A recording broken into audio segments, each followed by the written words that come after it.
The real question is, would you rather live boring, safe life or an exciting, broke life? Think about that for a minute. Some people call boring an insult nowadays. You know what I'm saying? You know how they got songs talking about I'm outside, we outside, all that kind of stuff, whatever, whatever. People talking about they outside. I'm obviously I'm in the high, let me be honest. But a lot of people will make that seem like it's an insult. I wear it with pride, and I'm gonna tell you why. Because I call it peace. I call it peace and I call it common sense. I call it growing up. I call it adulthood. Whatever you want to call it. But what I learned a long time ago was if you really want to learn, if you really want to win in a long run, if you really want to win in a long term, pay attention to this. I'm not telling you to hide. I'm telling you to be deliberate. Right now, I'm about to give you 3 reasons why choosing the so-called boring life is one of the smartest moves you can make. And I'll tell you how to make that actually feel good and not empty. I'll tell you how to make it feel like you ain't really missing nothing. Tell you how to make it feel like you really on your purpose. You feel what I'm saying? And really everybody else slacking and missing something, right? So you've seen dudes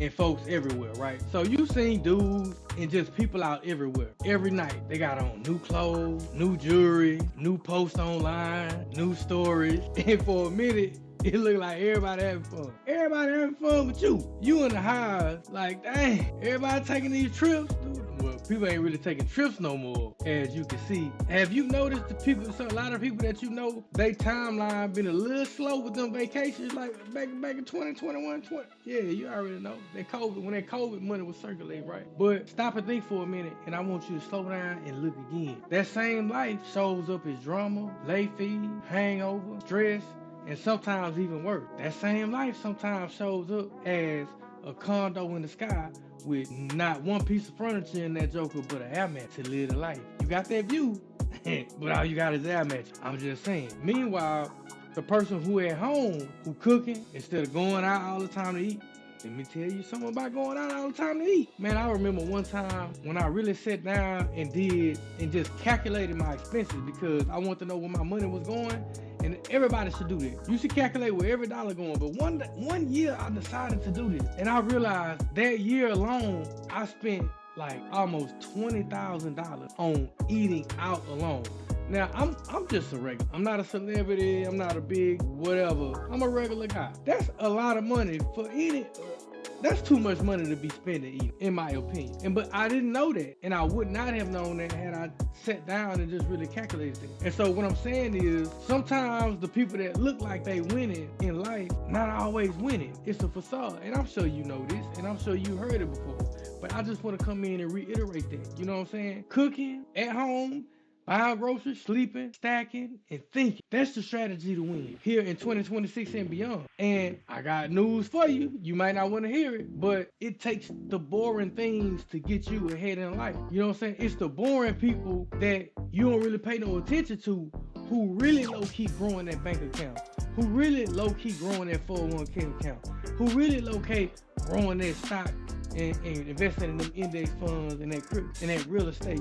You know what I'm saying? It's the boring people, because when you really growing money, there's one thing I had to learn too. You want to be low key. You don't really want, the more money you get, a lot of times I ain't blanketing, I'm not putting a blanket over this statement, but the more low-key you want to be. That's why you can see a Warren Buffett standing in a line at a Chick-fil-A just blending in with the crowd and he'll bill you. Real money don't want to stand out. Why would you want to put a target on your back? So let's let that sink in for a minute. The boring life is where your money really gonna grow. I always tell my youngsters, right? It's hard to stack and stunt at the same time. Usually you gotta do one or the other. A lot of times you can't stack and stunt at the same time. Most people can't do that. And here's the important part. The boring doesn't mean sad. The boring doesn't mean pressed. It means selective.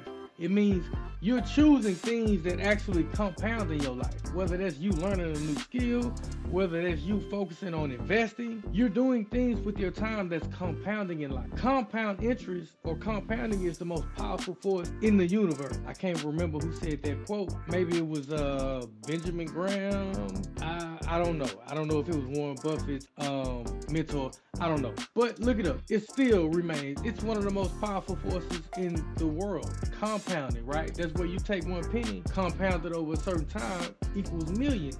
1 penny that most people will just look down on the street and walk past, right? Let me get into it, man. Reason 1, safety and peace. This generation grew up on late night content and flex culture. They did studies and stuff about most teenagers and most young adults being depressed because of flex culture. You know why they was depressed? Because they looked online and Instagram and all of these other platforms, and they said to themselves, my life is not worthy because my life is not like this person or that person or that person. And then as you start coming into 2024, 2025, and now we into 2026, a lot of the flex culture we found out was a bunch of lies. Am I right or wrong? It was a bunch of lies. It was a bunch of frauds.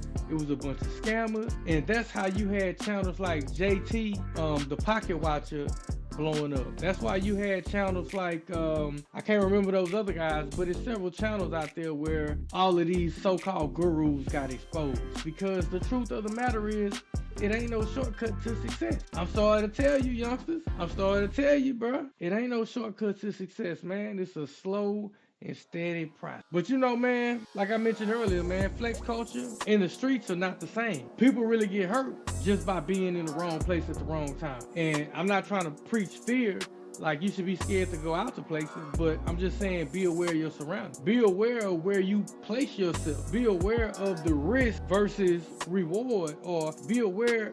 Come on, man, let's be real. Some areas are more riskier to be in and to hang out in than others. Even though we all understand things can happen anywhere, I'm just saying, we all know it's places out here that you probably don't want to just be hanging out at because it's always some shit going on. That's why peace is so underrated. And I know a lot of my young guys don't understand when I use the word peace because y'all so full of testosterone. Y'all so young, dumb, and full of what? So I understand that word peace don't really resonate with y'all. But as you begin to get older, as you begin to get your money right, you know what I'm saying? Peace becomes more important than anything a lot of times. And sometimes even more than money. I know you think money is everything, and money is the key to all everything. But no, money is not. And as you get older, and as you start making real money or touching a little bit of money, you're going to understand that money is not everything. As you begin to have kids and family starts to get older and dying off, you're going to understand that money is not everything, right? But like my mom used to tell me, just keep on living. So when your biggest problem is deciding whether to cook dinner, that's a good problem to have. But when your biggest problem is who showed up where and why, that's chaos, that's drama, that's ratchetness. And yeah, like I said, I used to like ratchetness back in my younger days, but not so much no more, even though I still got a little ratchet in me. We all got some ratchet in us. Shout out to Boosie, right? That don't mean that you want to be putting yourself in ratchet situations all the time, because peace is underrated. Time and time again, we see it on the news. Time and time again, we see it, you know, with people that we know. You know what I'm saying? They may have went out on New Year's Eve, or they may have went out on Christmas Eve, or they may have went out on Easter, whatever, right? And they went to go party or turn up at this club, and then something happened to where maybe they was in the wrong place at the wrong time. Prime example, just out here in Texas, I'm out here in Houston, shout out to H-Time. Just right now, you know, 3-4 hours from us, you got Dallas, right? You got Z the Wizard. Just passed away New Year's Eve from something that could have 1000% been avoided, right? But just being in the wrong place at the wrong time, even though that's no excuse for our own actions that we must be accountable for, and rest in peace to Z, you know what I'm saying? Rest in peace to Z the Wizard. I hate to see that, man. That's a tragedy, man. I would have liked to see the potential that he had, and I hope that them boys keep on grinding. But what I'm saying is, sometimes when you got kids, and I even heard Z say this, man, he was a family man. He had kids, he had a girl, and it sounded like, you know what I mean, he was about family. And as you get older, those are the things that becomes more important to you in life. Is family, your kids. And I know I'm sounding like a broken record, but I used to be that knucklehead out there, just like probably somebody watching me now. Reason 2 for living the boring life: the money, social clout. Like I said earlier, you can't outwork the bills with social clout. Like I said earlier,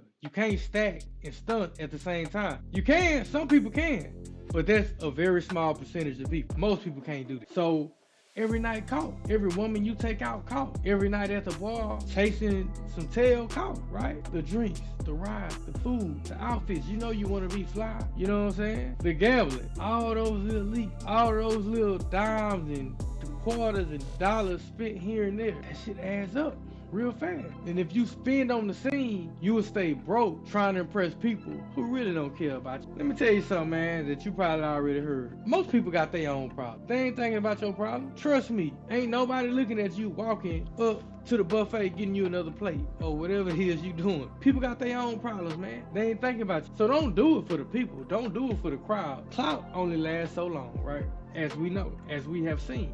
You know what I'm saying? So you gotta flip the math. One night out might be $100, maybe $200. You can say that for 2 months, and even if you got, you can say that for a couple of months. Say you a couple of hundred a month, 200-300 a month, then bam, you got you a little emergency fund. An emergency fund can change everything, right? You say that for a year, and then you building up more. Peace plus money equals choice. You may not have to stay at that job that you hate once you have money, because money gives you choice, right? And choice creates power. And so that's all I want y'all to see here, right? You know what I'm saying? So I want y'all to do an exercise, man. I want y'all to stay home this weekend, man. For all y'all cats out there who be out every weekend, stay home this weekend. And the same money that you allocated towards going out, I want you to put that towards your emergency fund, or I want you to put that towards some index funds, or put that towards something that's gonna compound. That's the key for tonight, right? Reason 3, being bored teaches your brain to think, right? You know what I'm saying? Being bored teaches your brain to think. I know they say an idle mind is the devil's playground, and it is. That's only if you're not thinking. So this is what I want you to do, man. No phone, no constant hits of dopamine, because that's what that is on the phone. Every time you pick that phone up, trying to look at how many likes you got, trying to look at the next twerk video, that's dopamine hits. Yeah, that's dopamine hits, man. Your mind starts to produce ideas, man. You know, once you start thinking, man, that's how people really invent things. That's how people solve problems. That's how people go from paycheck to side hustle to business. You can do that. I had a side hustle. I've always had side hustles, man. I made probably $3 million on just side hustling, man, because I just put my mind to it, man. Over the years, I ain't finna sit here and say, oh, I made $1 million a year or two. Nah, over the course of like 10 years, bro, I made about 3 M's on the side. You know what I'm saying? And so that's because I learned this at a certain point in time, that it pays more to use your mind to think. And then to know that you have those options gives you confidence in and of itself. Some of the greatest ideas, man, comes when you are alone, when you meditating, when you in a quiet room, when you don't have anything to distract you. And if you always entertain, you always trying to figure out what happened with the last rapper who had the baby mama that did this, and that, bro, you won't be creative. You will be consuming unless you're using that to produce content which is gonna bring you back or yield some sort of benefit, right? Now look. I know y'all, some of y'all thinking, man, that's fear. Y'all hide, man, that's lame. That's, man, y'all weak. Whatever. It's the difference between being a coward and wisdom, right? You gotta use your head, bro. Wisdom is knowing that situations is unnecessary risk. A coward is just running from responsibility. You had a baby on a woman, you don't want to take care of your kid, you're running from responsibility, right? But if you stand inside to avoid life, that's a problem. If you're an introvert, you're just not comfortable with being around people, that's one thing. But if you stand inside to protect what you've built, that's maturity. You got a lot to lose. You're valuable to a lot of people, especially if you're a dad, especially if you're a family man, especially if you built something where you've created a kingdom, a home, a wife, and all this kind of stuff, right? It's too much of a risk to put yourself in risky situations that can cost you to lose everything in the long run. And so wisdom is knowing when a situation is unnecessary risk. So wisdom is knowing when a situation is unnecessary risk. Cowardice is running from responsibility, right? Also, being home doesn't mean dead, right? Make your home a place that you actually want to be. Make your home comfortable. I'm gonna tell you about my home. My home is cozy. And it's not just because I'm saying it. When I have friends and family that come over to the house, they always tell us how homely and cozy my home is. And I have it that way for a reason. I'm a homebody now. I've never been a homebody. But once you buy yourself a nice house, a nice condo or whatever, and you make it laid and comfortable like you want it, and your house is more laid than if you was to go to a club, you want to stay home. You work hard to have that crib. You work hard to have that nice house, that nice condo. You don't mind being at the house when you in some luxury and when you in something nice. You feel what I'm saying? And so a lot of my young guys might not understand that right now. But for me, that's where I grew into, and for a lot of other guys, and you'll do the same. You'll do the same as you begin to make more money. You know what I'm saying? You want to cook, and if you got a lady, cooking becomes like date night at the house. You want to create, you want to build, you want to stream, you want to read, you want to work on your side hustle, right? You want to make it your sanctuary. My home is my gym, it's my office, my home is set up for comfort. And that's what I want for all of my guys out there, right? But you gotta lock in. You gotta lock in, bro. So if someone was to ask me, do I feel like my life is lit? I would say, hell yeah, my life lit. Cause I still go to concerts. I still travel. I love traveling to Caribbean islands and doing my thing and going to eat nice food whenever I want to. And my life is lit, even though I'm a homebody. But when I say I'm a homebody, that don't mean that I'm just in the house all the time. It just means that I do things, but like I do different stuff. I do grown man stuff. I don't really want to be in a crowd and just up on what's popping. Like, you feel what I'm saying? Like, on that kind of stuff, on some mature grown man type of stuff, bro. That don't mean you don't want to do the other stuff. And I ain't saying that I'm too good for this stuff, because I do that too every blue moon. You feel me? But anyway, man, look, I'm gonna cut it out right there, man. I went a little longer than what I wanted to go, but I just want you to think short game versus long game, right? The short game is like nice out, instant validation, right? And the long game is health, money, clarity, peace, family, and most of the time, the real win comes from the long game, right? So ask yourself, man, which version of you do you want in 5 years? The person chasing every trend, every name brand, every designer, or the person who really built something meaningful, right? Ask yourself that, man. Anyway, I'm gonna get up out of here, man. It's your boy B Straight, and I'm gonna catch you on the next one.